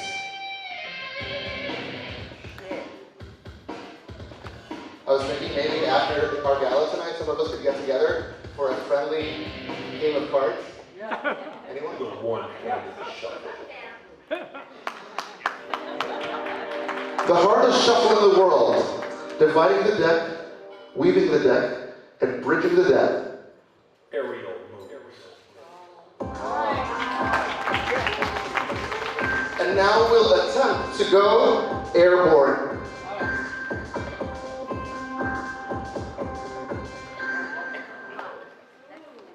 How easy was that? Don't try this one at home because if you do, there will be cards everywhere. Thank you, thank you, thank you. We're just warming up.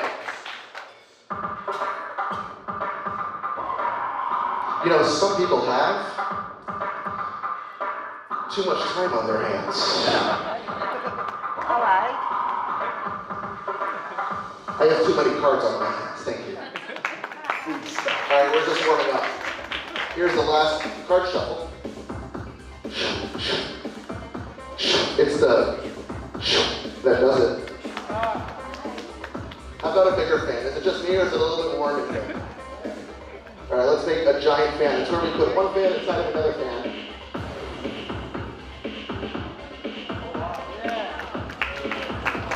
Fantastic. Phenomenal. And this one even comes with a playing card waterfall. Check this out.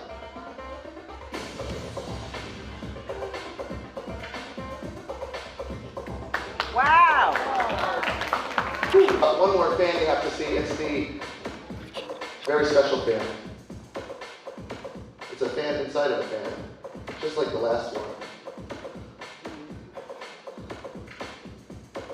I call this one the gift of life fan. Check it out. Gift of life. some noise, everybody. You made it out. So we get the USA now. It could have been anywhere else in the world. You're here tonight. And we really appreciate that. Wow. All right, so that's the shuffle. Where is she? She's right there. You can stay there. Stay there. Jyoti, in the lovely teal dress. Everybody clap for our friend Jyoti. Thank you, Jyoti. I want you, Jyoti, to think of an exotic animal that has 4 legs. And tell me, Jyoti, when you think of one. You have one in mind? Jyoti is thinking of an exotic animal. And on the other side of this 3-digit number, I predicted an exotic animal. It's actually on the inside of here. Can you tell us, please, in a loud voice, Jyoti, what is the exotic animal that you imagined? Giraffe. What is it? Giraffe. A giraffe. Oh, that's funny because I predicted a giraffe with neck problems. It's a giraffe with neck problems. Clearly, a giraffe that has some issues. Disc issues. Clap for Jyoti, everyone. Yes, mine for real. Doctor, would you come up for a minute? Yeah. Give her a round of applause, everybody. Yeah. So, this is going to be unlike any card trick you've ever seen before. Would you stand right in the middle, center stage, so everybody can enjoy you being the star of this trick? Folks, this is going to be unlike any card trick you've ever seen because there's 2 of us. And also, it uses not only cards, playing cards like these ones, but it uses imaginary cards. Everybody say ooh. Ooh. Everybody say ah. Ah. So here are the imaginary cards. Doctor, take those. You have to use your imagination for that to work. And would you give the imaginary cards a little shuffle? Watch this shuffle, everybody. There it is. So beautiful. Actually, you might want to remove them from the imaginary box first. And then let's see that shuffle. Beautiful, beautiful shuffle. The next step is we need you to pick a card. So let's look through the cards, spread them out, make a big, beautiful fan, and pick a card, any card. Good. Look at it, remember it, think of what it is. Before you put it back inside, I want you to flip it upside down. So it's the only upside down card. Back inside, one more shuffle so we don't know where it is. And now, for the moment of truth, can you please throw the imaginary cards over here? Good throw. Everything should have just come together. There should now be one card that's upside down, only one, and it should be the one that you imagined. Thank you, folks. Thank you, folks. That's the trick. Now, actually, what was the card? In a loud voice so everybody can hear. Can you say it nice and loud? 3 of hearts. The 3 of hearts. Let's see if the magic works. I'm going to spread through them slowly. Make sure I don't do anything sneaky. Look, with the cards out of the box, you should all be able to see that one card looks different than the rest. You see how they're all facing towards you? All the cards are facing towards you except for one card that's facing towards me. Go ahead, pull it out. Look at it. Show everybody.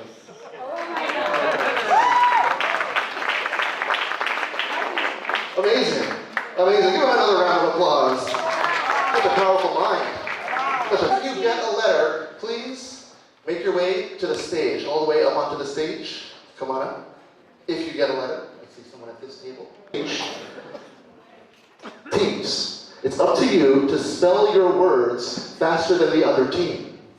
You're going to spell the words so that the audience can read the words. From their left to their right. From their left to their... Wait, what's going on here? Security. They're moving letters before the game even starts. If you want to switch letters, or if you want to switch yourselves. You guys decide. Talk with each other. All right, go ahead. Left team. That's you guys. Are you ready for the game? Yes. Well, let's try with some more enthusiasm. Are you ready for the game? Yes. Right team, are you ready for the game? Yes. Judges, are you ready for the game? Yes. Okay. Here we go. The first word is the word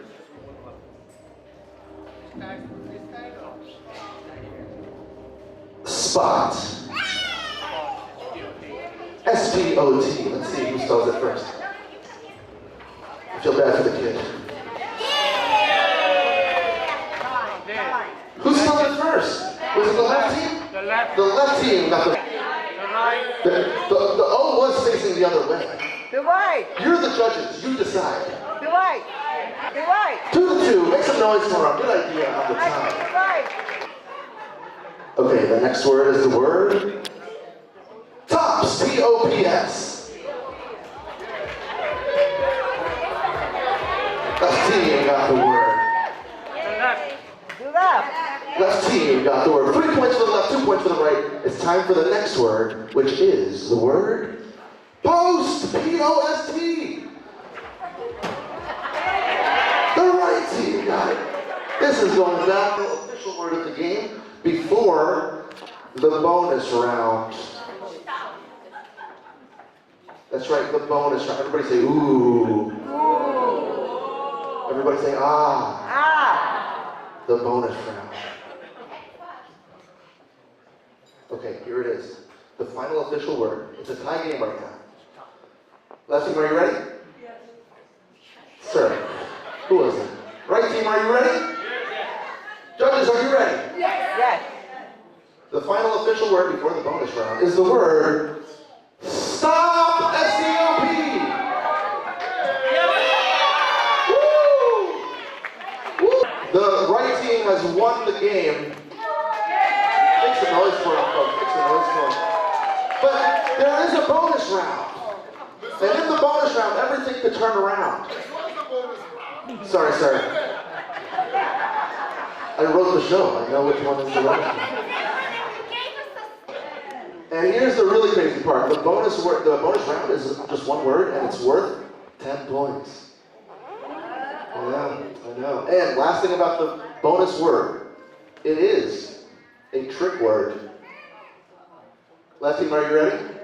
Yes. Right team, are you ready? Judges, are you ready? Yes. If you're ready, everyone, say yes! Yes. The final word, the bonus word, the trick word, worth 10 points for the whole game, is the word DOTS. D-O-T-S. D-O-T-S.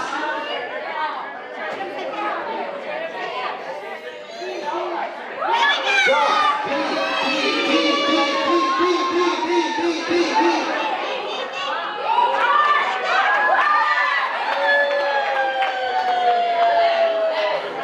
Let's collect the letters. Let's clap for both teams. Everybody start clapping for both teams. They did a great job. And let's announce the winning team. You guys can go back to your seat. Keep clapping for them. They did a nice job. They're the Sleight of Hand champions. That's so cool. That's so cool. Wow. Keep clapping for all 8 players of the game. Louder, louder. That's pretty good. We're going to bring up the MVP on the other side. Or on the inside of this exotic animal, I predicted an item from the store. And it should be the one that you think of. What's the item from the store? Broccoli. Broccoli? Yes.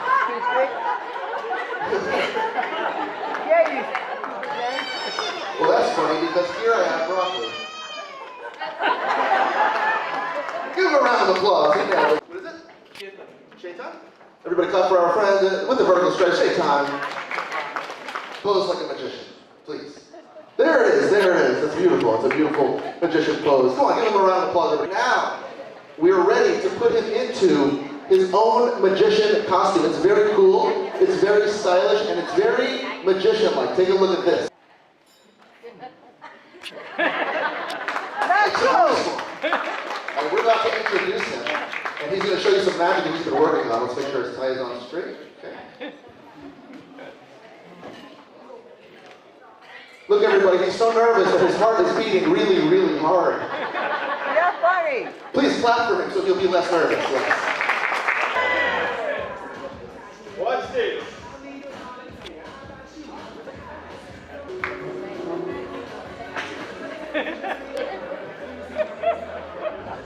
You're weird.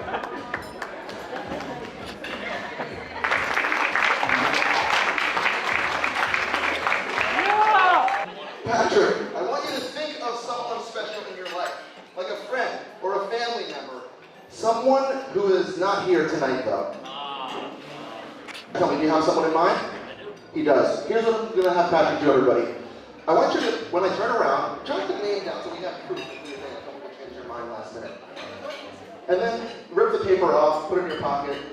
I want you to think of how the person makes you feel after that. And I'm going to try to look into your eyes and get a feel for it. So wait till I turn around. Write the person's name. Maybe show a few people in the audience the name so a few people know this guy's name. And then let me know when you're finished writing. I'm going to get a pen and paper so I can predict exactly what Patrick is going to write. Okay, got it. Perfect. I hate turning over. Patrick, did you write someone's name? Did you think of someone? I did. Did you show some people in the audience who you're thinking of? Right now, you rip the paper out, you put it away, I can't see anything. Okay, good. Look deep into my eyes. And think of how this person makes you feel, Patrick. Ooh, I was getting warm bubblies. This person makes you feel good. This is someone really special in your life. I'm getting that this is... I'm going to have to put my hand on your shoulder for this. Is that okay? This is a human, isn't it? Thank you, folks. I'm getting that this is a female. This is somebody a little bit older than you. I feel like you didn't even write their name. Did you write a name or a title? You wrote a title. Interesting. Without giving away what the title is, what's the person's name? Yeah, I want to know their name. You didn't write their name, right? You just wrote their title. So what's their name? Patricia. Interesting. Patricia. Okay. Now think of the first letter of what you did write. Imagine the shapes of it. I'm getting from you, Patrick, no curves, only lines, and the first letter has a capital letter of whatever you wrote. Does that sound right? Okay. And now think of the second letter. I'm getting no lines, only curves. Everyone say, ooh. Now think of the third. That's crazy because look what I wrote. Oh. Patricia, mommy. Make some noise for Patrick, everybody. We now know that Patrick has such a powerful mind, he's able to send his thoughts across the room. Wow, her name is Patricia. Keep clapping for Patrick, everyone. So weird. Louder, louder, louder. Magic spell before. Are you sure? Has your husband ever said things to you like, Flora, we have to go to dinner this weekend?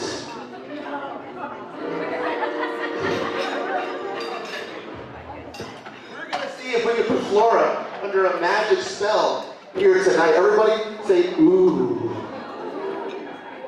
Everyone say, ah. We're going to have Flora get nice and comfortable on a little platform, right? Swing your feet up and lay it down. It's really easy. I even have them on. Good. Turn around, have a seat right behind you. Just like that. And now, I need you to get comfortable on the board.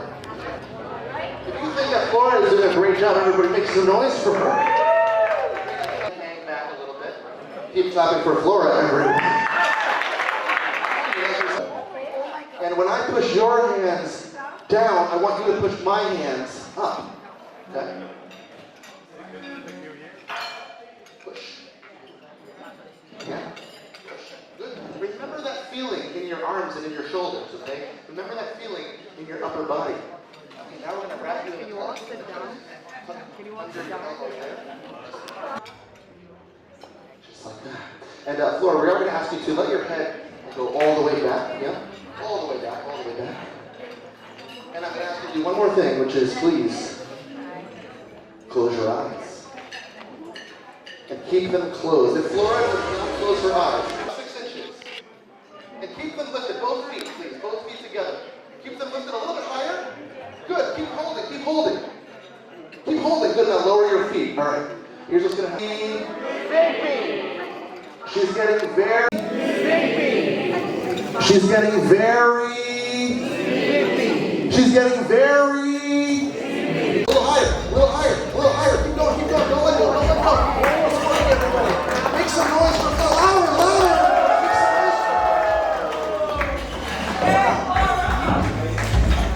For a second, it looked like Flora was floating by magic.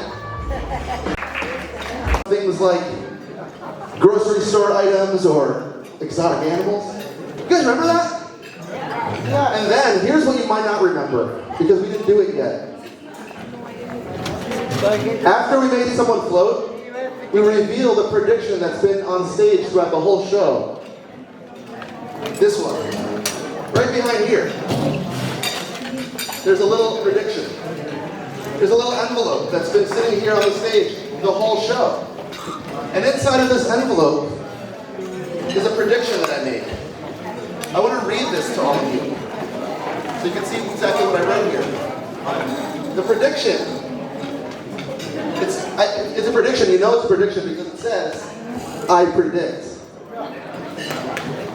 Somebody thought of a 3-digit number. What was the 3-digit number? 307. And I predicted 307. Somebody thought of an exotic animal. What was the exotic animal? A giraffe, and I predicted a giraffe. And somebody thought of an item from the grocery store. What was it? Broccoli, and I predicted broccoli. Everything came true.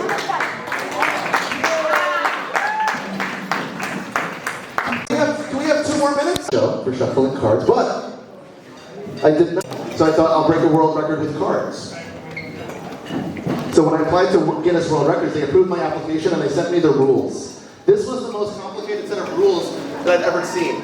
This time, what makes a champion is showing up every day, surrounding yourself with people that know you can succeed, and that can help you create the conditions of that success. And as a world record holder that has spent the evening with all of you, I can say that you are champions.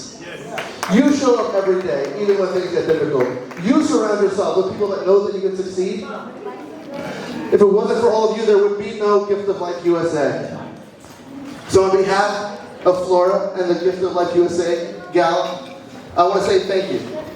Thank you for what you do, folks, every single day. Thank you for what you do every single day. And thank you for being the champions that you are. Because when you work together, miracles can happen.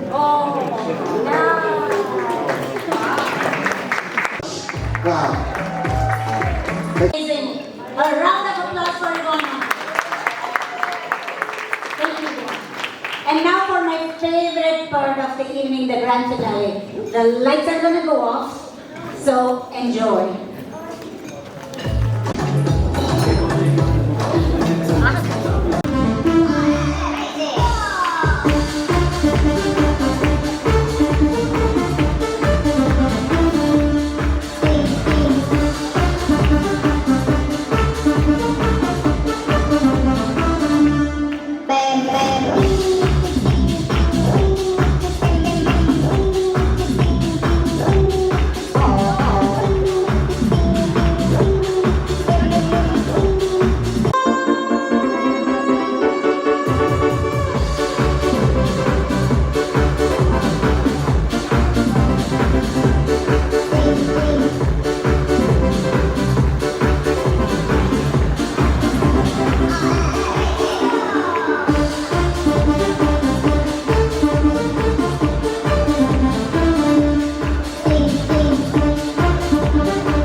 and Ms. Sachi Malik to the stage for the raffles. Ticket so that you can see if you've gotten the lucky number.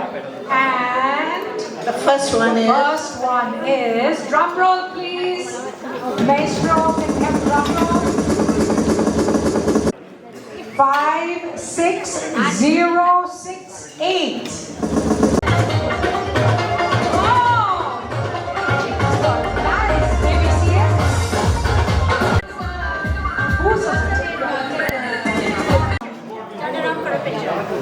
So, Renuka Man won the first round, and here we are. Here is the first prize to be accepted. Vodka and some gift items from Tito's Vodka. Right. So, Once I lost 40 million. Yeah, one number was off by one, other number was off by one. Next one. A gift bag. the lady in hot pink. All right. On behalf of Neela Patel. All right.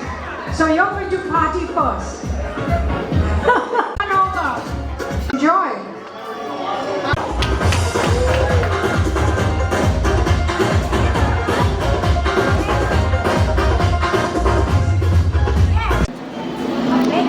This one. Let's see.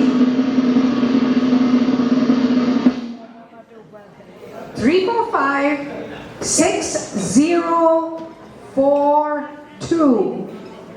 6042.